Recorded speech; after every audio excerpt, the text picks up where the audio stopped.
Nous allons parler de Gérondif, le gérontopole d'Île-de-France, avec sa déléguée générale Isabelle Dufour. Bonjour Isabelle. Bonjour, Peut-être vous présenter si vous le souhaitez, puis présenter le Gérondif. merci.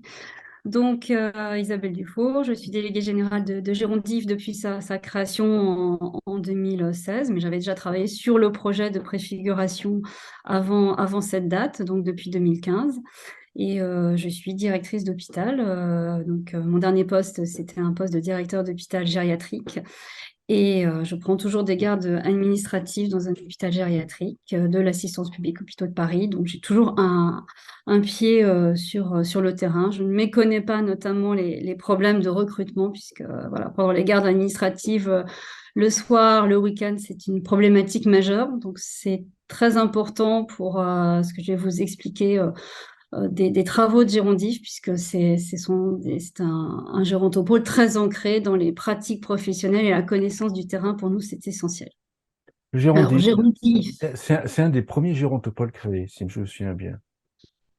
non, non, non. Alors, Ah, le des- premier gérontopôle qui a été créé, c'était en 2007, bien avant, par le professeur Vélas à à Toulouse. Toulouse.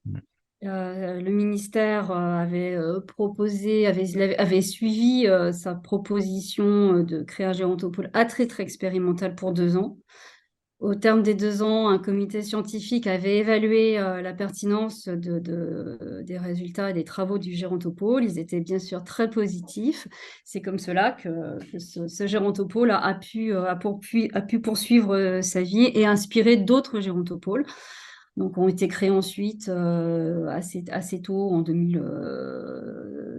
entre 2007 et 2010, les gérontopoles donc, des Pays de la Loire. Également le gérontopôle Bourgogne-Franche-Comté. S'est créé dans la foulée celui autour de Saint-Étienne. Et Ah puis oui. après, voilà, les expériences étant positives de ces gérontopoles, chacun s'est créé selon les problématiques territoriales, puisque un gérontopôle doit être très ancré dans le territoire. Donc, selon les problématiques qu'il y avait dans le territoire, selon les soutiens aussi financiers, parce que c'est ça notre sujet aussi pour se développer, les objets, les méthodes, les profils recrutés n'ont pas toujours été les mêmes. Donc, on est très divers les uns les autres. Mm. Et c'est ça qui fait notre richesse. Et nous, en 2000, fin 2013, il y avait une réunion à la Mutualité française au cours desquelles il y avait un bilan des gérontopoles en présence de Michel Delaunay, qui s'est retourné vers le directeur de l'Agence régionale de santé d'Île-de-France et le représentant de la PHP. Le DG de l'ARS à l'époque, c'était Claude Evin, et elle leur a demandé s'il y avait un projet de gérontopole dans les tiroirs. Ils ont convenu que non, il n'y avait pas de projet. Mais que néanmoins, ils allaient, en 2014, commencer à travailler à ce que pourrait être un gérontopôle en Île-de-France, sachant qu'il y avait une grande diversité d'établissements sanitaires, médico-sociaux, beaucoup d'équipes de recherche. Et l'agence régionale de santé a dit, je ne veux pas que ce soit un projet descendant, mais il faut que ça soit un projet qui corresponde aux besoins du terrain. Donc, je vais confier à la PHP le CHU d'Île-de-France, qui venait de rédiger son projet stratégique qui s'intitulait Pour une APHP unie, ouverte sur son territoire et innovante. Elle a dit, bah, écoutez, pour les 2 derniers termes, just do it, montrez ce que savez faire, mais travailler, et pour la PHP, il pouvait y avoir pas mal de freins à lever parce qu'il y avait une espèce de méfiance, comme c'est voilà, c'est le plus gros CHU de France, voire un des plus gros d'Europe, voire le plus gros d'Europe. Il pouvait y avoir une certaine résistance, une méfiance du restant des partenaires. Ils avaient peut-être peur que ce soit très hospitalo-centré, et tout l'enjeu tout le défi a été de démontrer aux autres partenaires que ça ne serait pas hospitalo-centré, que ça serait conçu avec l'ensemble des partenaires du sanitaire, du médico-social, du domicile, partenaires aussi représentant les industriels. Je pense en particulier à Silver Valley, qui a été un des premiers aussi partenaires de la Silver Eco à rentrer dans notre réflexion. Et partenaires aussi du monde de la formation, des universités. Et d'emblée, vraiment, le maître mot, ça a été subsidiarité. C'était comment, c'était pas l'idée n'était, puisqu'en Île-de-France, il y a quand même beaucoup de partenaires d'acteurs qui font beaucoup de choses formidables. L'idée, c'était pas de créer une couche supplémentaire au millefeuille. L'idée, c'était vraiment d'apporter une plus-value. C'était la question qui se posait, c'était comment ensemble on va faire quelque chose de mieux au service des personnes âgées, de leurs aidants et des professionnels, que chacun dans notre coin. D'accord. Donc, il a fallu apprendre le langage des uns et des autres. Et c'était pas évident parce qu'entre le langage des PUPH, le langage et les sujets d'intérêt pour les acteurs du domicile et puis celui des industriels, il a fallu apprendre à se connaître, à se faire confiance et à élaborer des projets en commun. Et comment s'est fait le choix du positionnement du Gérontopole? Dès le début, c'était proche des hôpitaux, mais comment c'est parce qu'en fait, les gérontopoles ont des positionnements un peu différents les uns des autres. Comment est-ce Oui, que vous arrivez à... alors, nous, on essaye d'être proche de l'ensemble des acteurs du territoire. Oui. Déjà, alors au début, on était peut-être tout début, avant de faire le choix de concevoir une association, nous étions, nos crédits et notre équipe étaient supportés, enfin au sens portés, Mm. par le CHU, la PHP, et très vite, on a pris le choix de créer une structure associative plus agile, plus souple dans sa gestion pour pouvoir répondre vraiment aux enjeux d'innovation et aux enjeux de recherche, action qui doivent être menés très rapidement, et puis pour avoir une entité propre, pour envoyer un message aussi au médico-social, par exemple, que nous n'étions pas qu'hospitaliers. D'accord, c'est Et ça. C'est ça, c'est la question. lors du premier conseil d'administration, donc à l'été 2016, les représentants du secteur médico-social nous ont dit, vous savez, on sait que vous êtes principalement dans le groupe préfigurateur, vous êtes beaucoup à venir du milieu hospitalier, du milieu enfin, sanitaire, donc on espère bien que vous ne nous considérerez pas comme un terrain d'action, mais que vous ramènerez en gros que vous ne ramènerez pas la couverture exclusivement C'est ça. qu'à l'hôpital et que vos sujets d'intérêt seront aussi les nôtres, de même que ceux du domicile, puisque la plupart des personnes âgées sont à domicile, heureusement. Et on leur a dit, bah, écoutez, pour preuve de notre bonne foi et de notre engagement sur l'ensemble du parcours de la personne âgée, regardez notre premier plan d'action, parce qu'on a d'emblée proposé un plan d'action, puisqu'on avait déjà fait des premiers projets. Et en fait, la majorité de nos projets portaient sur le champ de la prévention, donc pas que sur le curatif, et aussi sur le champ du médico-social. Et d'ailleurs, nos deux premières études emblématiques que nous avons commencé à mettre en œuvre dès 2015, donc on a retroussé les manches dès 2015, le premier, c'était mesurer l'impact des infirmières de nuit mutualisées entre plusieurs EHPAD. Et D'accord. l'idée, c'était vraiment d'éclairer la décision, un, de l'ARS Île-de-France et deux, aussi du ministère. Donc, et on a pu démontrer qu'en effet, il y avait un impact favorable sur ces infirmières de nuit en EHPAD. Et du coup, c'est comme cela que, puisque quand des résidents d'EHPAD devaient malgré tout aller à l'hôpital, le groupe qui avait des infirmières de nuit versus le groupe qui n'en avait pas, eh bien, ceux qui en avaient 4 jours de durée moyenne de séjour en moins. D'accord. Donc, rester 4 jours en moyenne à l'hôpital, bah, c'est mieux, c'est beaucoup Mm. mieux pour la personne âgée. Elle pouvait aussi avoir des soins de confort dans le cadre notamment des fins de vie. Et puis, il y avait une continuité des soins apportés H24 par une infirmière. Et ça, c'est une bonne chose. D'accord. En 2023, les projets sont il y a des axes ou des thématiques de projets? Quand je vous présente les axes, en fait, c'est juste pour une lisibilité, mais en réalité, Oui, ils s'interpénètrent les uns les autres, bien sûr, ouais. Mm. puisqu'on a un axe principal qui va s'appeler la recherche. Mm. Mais alors, on a pu soutenir des projets de recherche fondamentaux, donc pour aider à comprendre des mécanismes du vieillissement cellulaire, de l'impact de l'hypoxie. Donc, c'est quand on est en apnée du sommeil, ben, l'impact sur le vieillissement musculaire et la mémoire. Donc, ça, on l'a fait dans le laboratoire sur des souris parce que On ne peut pas priver d'oxygène une personne humaine vivante. Donc, Mhm. c'est encore de la recherche fondamentale. Mais on finance aussi de la recherche clinique, mais aussi de la recherche qui peut être faite par des paramédicaux. Donc, ça, c'est important. On fait de la recherche dans des terrains qui n'avaient pas lieu, qui étaient peu des terrains expérimentés, donc où il y avait peu de recherche qui se faisait, l'EHPAD, le domicile aussi, ça on est moins de le faire. Et parce qu'il y a beaucoup de questions de recherche très concrètes, très opérationnelles qui se posent. Mhm. Et puis, les méthodes de la recherche clinique sont dans le domaine qui permettent d'établir des preuves scientifiquement indéniables. On les a aussi apportés sur des champs qui sont celui, par exemple, de l'innovation organisationnelle. Donc, on a un gros volet qui s'appelle innovation organisationnelle.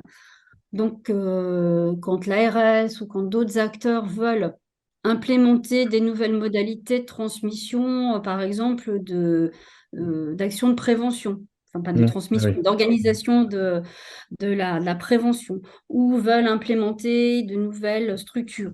Les pas dans les murs, ça peut être des SIAD renforcés, ça peut être de l'hospitalisation temporaire post-hospitalisation.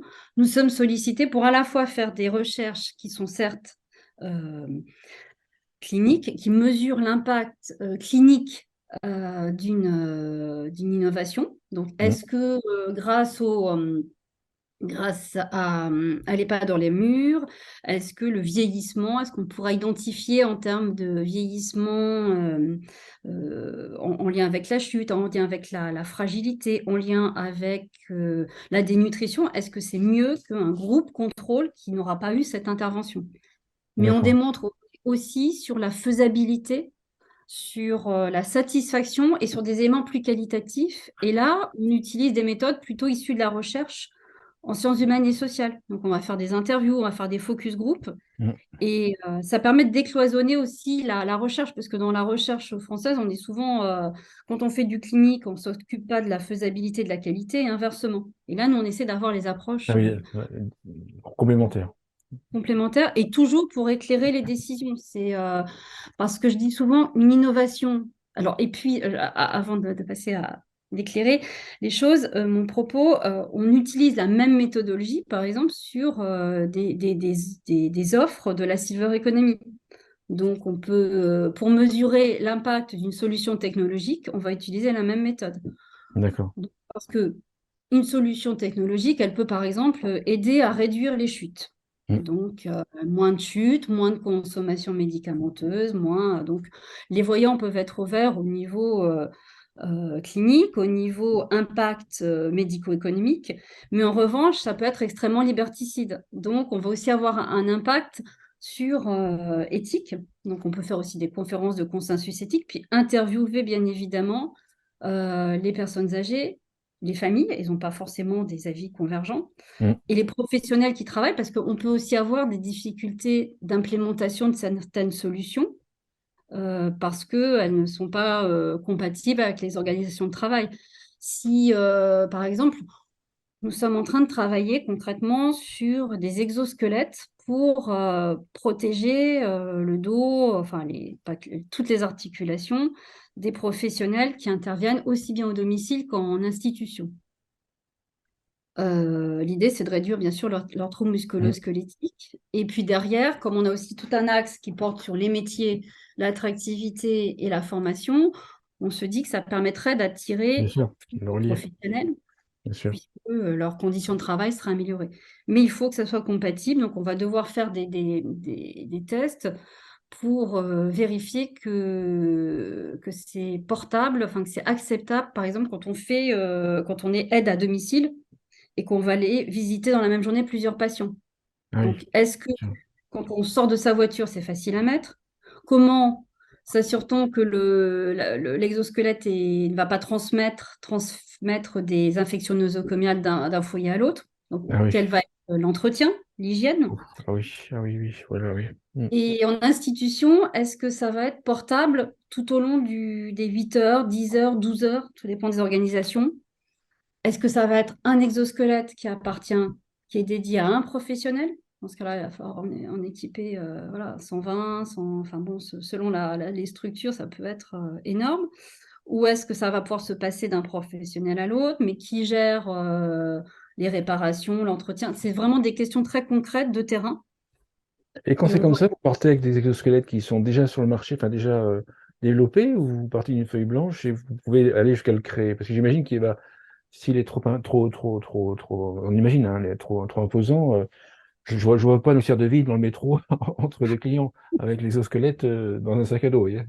Alors, les deux sont possibles. On avait ambitionné, on avait déposé un projet avec le CEA à une époque, au niveau européen. Et là, on avait prévu de créer de A à Z un exosquelette. Donc, ça n'a pas été retenu parce que c'était trop loin. On nous avait dit, oui, mais c'est trop loin dans cet appel à projet, c'est trop loin de la mise sur le marché. Et D'accord, c'est ça. là, dans l'étude que l'on mène, on est parti d'exosquelettes qui existent déjà sur le marché français, européen, et même on est allé en chercher un aux États-Unis. Et ce qu'on se dit, c'est que vraisemblablement, on ne trouvera pas d'emblée l'exosquelette qui va satisfaire à toutes les contraintes des professionnels et des personnes. Mm. Donc notre idée, c'est aussi de faire un retour, parce qu'on travaille avec les industriels, ils savent qu'on est en train de travailler sur ce projet. Et ça sera de faire Parce que notre ambition aussi dans la Silver Economy, c'est de rapprocher vraiment les utilisateurs, les entre guillemets prescripteurs qui peuvent être les professionnels de santé, de l'accompagnement, et puis les industriels. Donc on donnera aux industriels aussi un retour de ces expérimentations et leur dira, voilà, votre modèle, il est apprécié sur tel et tel point, mais en revanche, vous pourriez peut-être le faire évoluer dans tel autre sens. Donc, on n'est pas là pour dire c'est bien, c'est mal, on n'est pas dans une vision manichéenne, c'est comment peut-on progresser ensemble avec D'accord. ceux qui vont être les utilisateurs finaux, les bénéficiaires finaux, on va dire. Un projet comme celui-ci, c'est vous qui l'avez initié, imaginé, ou même plus généralement, est-ce que les projets, c'est d'autres entités, d'autres structures qui vous les proposent?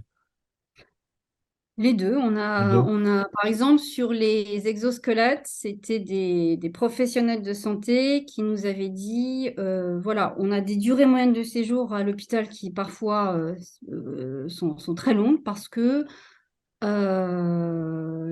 on a du mal à faire rentrer les patients chez eux parce que les aides à domicile parfois sont seules pour aider au coucher, par exemple, ou à la mobilisation. Et du coup, elles se font mal au dos et c'est difficile. Parce qu'il y a aussi, on parle beaucoup de dénutrition, mais il y a aussi des problèmes d'obésité, enfin, qui peuvent cacher aussi des problèmes de dénutrition, mais il y a aussi d'obésité qui se développe aussi chez les personnes âgées. Bien sûr, ouais. Ils avaient eu là c'était un service de gériatrie aiguë, ils avaient eu plusieurs, ou de SSR, et ils avaient eu plusieurs personnes âgées très obèses. Et ils s'étaient dit, bah, c'est pas avec un soignant qui va passer le soir qu'ils vont pouvoir être mobilisés. Donc, ils avaient dû attendre de trouver des solutions autres. Donc, c'est quand même très dommage qu'une personne qui peut rentrer à domicile ne puisse pas le faire pour des raisons de cette sorte. Donc D'accord. là, c'était vraiment né des besoins du terrain et on s'était dit comment va-t-on le résoudre.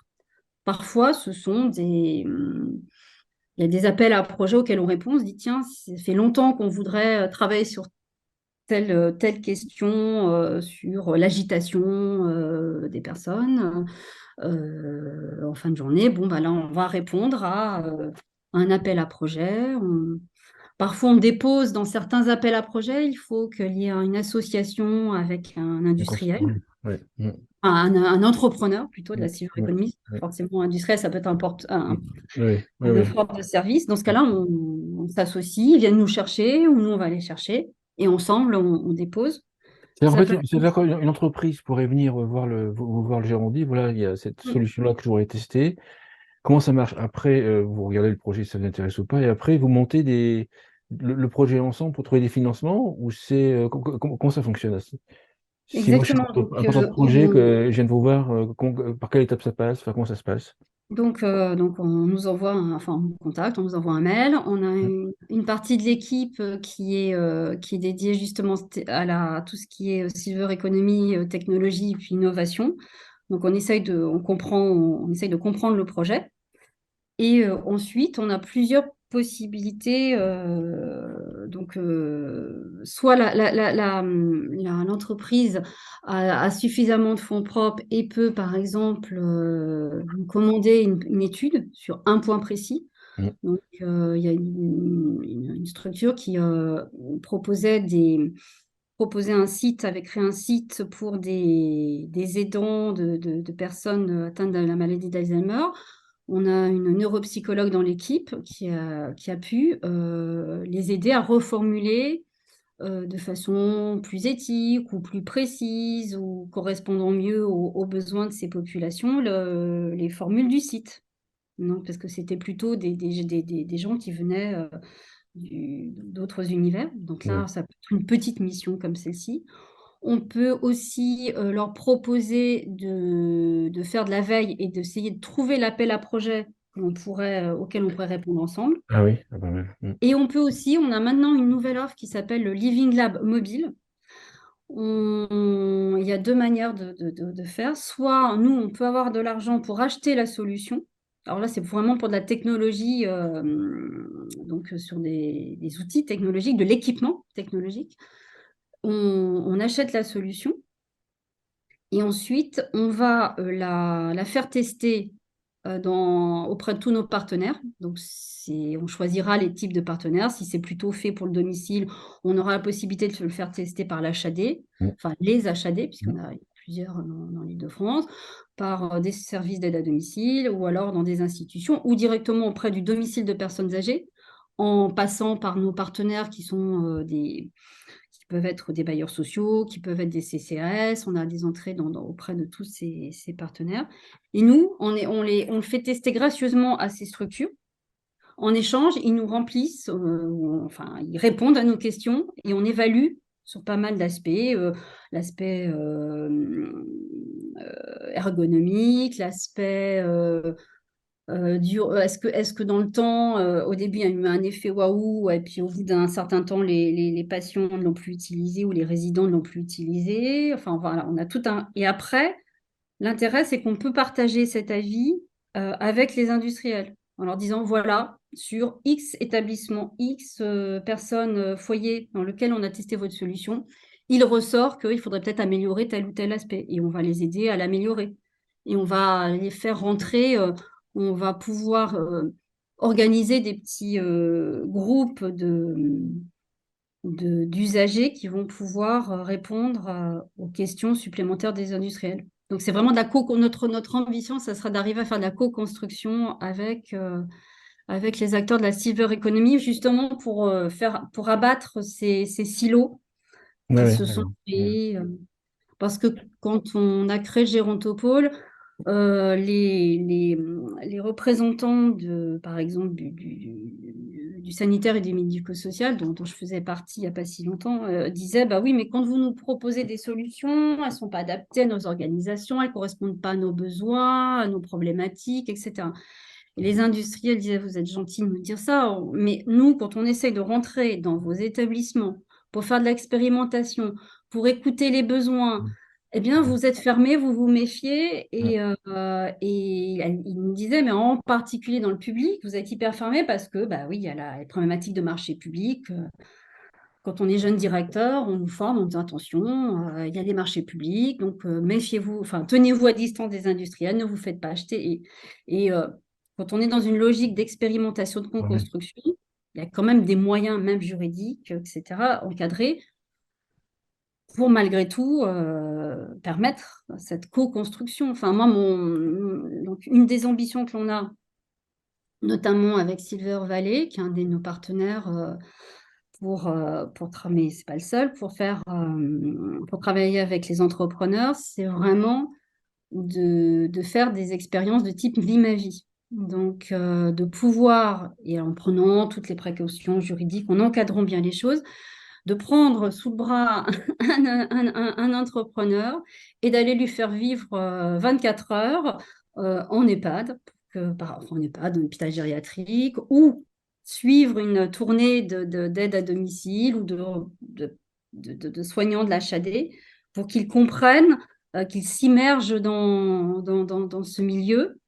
et qu'ils puissent repérer les points critiques. Donc, par exemple, la nuit, il y a plein de problématiques qui peuvent se poser, qui n'ont peut-être pas aujourd'hui de réponse, mais auxquelles certains entrepreneurs pourraient nous aider à répondre. Oui, et puis le On fait pense de passer du temps dans cet établissement, ils découvrent, enfin, ils comprennent qu'il y a des besoins, quoi. Et puis, ce sont souvent des petits détails qui manquent aujourd'hui dans ces établissements. Pas grand-chose, mais s'il y avait des petites idées toutes simples, eh bien, ça pourrait améliorer le quotidien et des soignants, leur donner plus de moyens d'agir, leur permettre de se sentir aussi plus en sécurité, plus d'avoir toutes les solutions qui sont des capteurs d'activité, etc., nocturnes. Je trouve que c'est des bonnes solutions parce que elles sont bénéfiques à tout le monde, dès lors qu'elles ne sont pas, dès lors qu'il n'y a pas de caméra dans les chambres et Bien que c'est sûr. acceptable, hein, Bien sûr. parfois, Est-ce qu'il y a est-ce qu'il y a un projet ou un thème que vous voudriez voir arriver au Gérondif, sur lequel vous voudriez que le Gérondif travaille? alors c'est vrai qu'il y a beaucoup de travaux qu'on a menés dans pas mal de secteurs, mais Est-ce qu'il y en a un qui vous manque il y en a un qui, pour l'instant, reste un grand tabou, parce on a déjà levé le tabou de la vie intime, la vie affective et sexuelle, puisqu'on a déjà commencé des travaux sur cette thématique. Mais donc, Eros, on a traité, mais Thanatos, le sujet de la fin de vie, et puis en plus, il va y avoir beaucoup de médiatisation du sujet. Et je pense que voilà, la fin de vie en général, je pense que c'est un vrai sujet à traiter qui est multithématique, qui n'est pas forcément aussi simple que ce qu'on risque d'entendre dans les médias. Ouais. Et les professionnels et bien évidemment les personnes âgées ont beaucoup de choses à dire sur le sujet. Euh, Ce sont des sujets qu'ils abordent volontiers, les seniors. Enfin, ils vivent au quotidien avec ces problématiques parce que voilà, il suffit de les écouter. Ils ont souvent un conjoint qui est décédé, ils ont des amis qui décèdent. Enfin, bah, à partir d'un certain âge, hein, on commence à avoir des amis et des proches qui partent, même qui parfois sont encore jeunes. Donc, c'est des sujets qui ne sont pas tabous pour les plus anciens, pour les aînés. C'est nous souvent qui évitons le sujet. Enfin, il n'y a qu'à réfléchir à ce que l'on fait avec nos propres parents. Quand mon père me parle de sa fin de vie, je balaye ça d'un revers de manche. Non, non, mais bon, tu as encore plein d'années à vivre, t'inquiète pas. Enfin, mais non, et on est beaucoup dans le déni, dans l'évitement. Sauf que les personnes âgées et les professionnels d'EHPAD le savent que c'est des sujets qu'ils évoquent avec les seniors. Donc, on a sûrement beaucoup de choses à faire sur ce Une sujet. conclusion à l'émission, ou un point que vous voulez rajouter? Et puis, il y a peut-être alors un sujet il y a deux thématiques, parce que je ne voudrais pas finir sur la fin de vie, même si D'accord, la fin de vie, je veux bien c'est pour aussi. la vie. Je voudrais finir sur deux sujets. C'est en fréquentant beaucoup les gériatres et tous les spécialistes de l'accompagnement du grand âge, ils m'ont beaucoup appris. Une première chose, c'est qu'il n'est jamais trop tard. Donc, dans le domaine de la prévention, par exemple, eh bien, il n'est jamais trop tard pour s'initier aux nouvelles technologies, par exemple. Les seniors, quand vous leur mettez un casque de réalité virtuelle, eh bien, ils y adhèrent. Donc, il n'est jamais trop tard pour découvrir la nouveauté. Il n'est jamais trop tard aussi pour commencer à faire de l'activité physique, ça a toujours un bénéfice. Il n'est jamais trop tard pour arrêter de fumer aussi. Ça, il y a aussi un bénéfice qu'il ne faut pas négliger. Et puis, l'autre chose, c'est la notion centrale de plaisir. C'est important de conserver du plaisir autour de la nourriture, du plaisir auprès de tous les âges, d'échanger et de continuer à être dans la vie. J'avais envie de finir sur ces choses beaucoup plus positives Positive. qui font aussi partie de nos travaux, de nos études. Super, merci, merci Isabelle Dufour. Je rappelle que vous êtes déléguée générale de Gérondif, le Gérontopole d'Île-de-France. Merci beaucoup. Je vous en prie, merci à vous.